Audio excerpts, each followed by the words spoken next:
Good morning, boys and girls.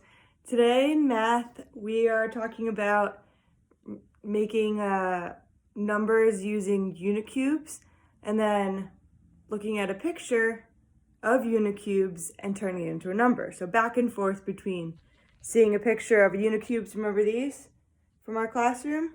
Taking a picture of unicubes and writing a number based off it, and then also being able to see a number and drawing a picture from it. Kind of like what we did yesterday. Today you have a lesson worksheet that looks like this, which has pictures of our unicubes. So I'm going to do a quick review of each of these. We call 100 flats. So these are hundreds. These are 10 sticks, unicubes. So if I were to want to see this picture and want to figure out how many hundreds, tens, and ones to write the number here, it would look like this. 1, 2, 3 hundreds. 1, 2, 3, 4 tens. And 1, 1, which is the number 341. Pretty easy, right? What if I had, taking all this away, what if I had, I'll reset. What if I had 104 ones?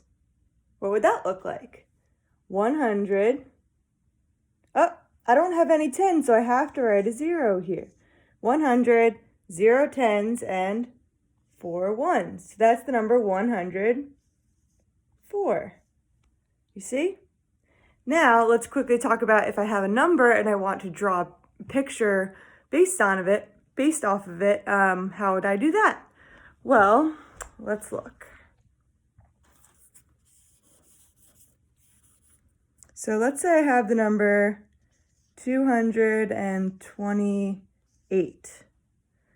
Okay, so what do I see in the hundreds column? The third column over. One column, tens column, hundreds column.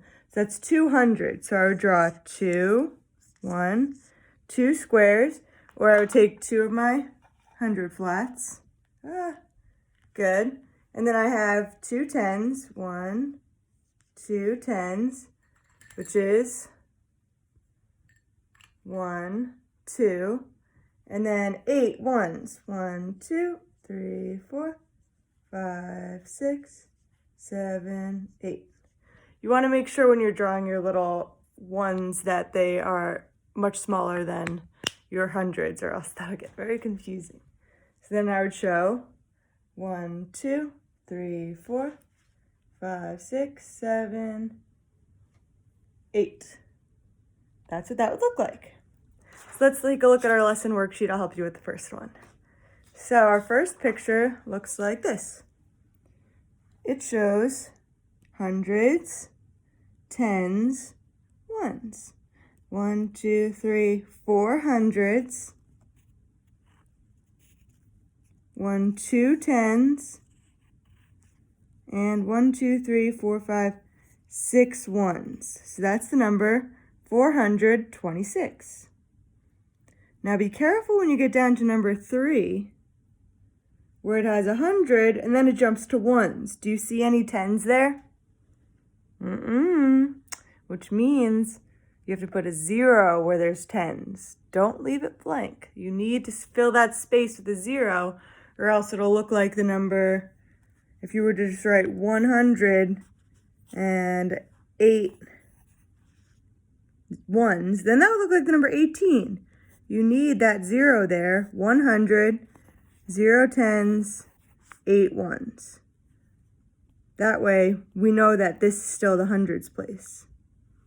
So, good luck today when you're doing your math, and I look forward to seeing your hard work.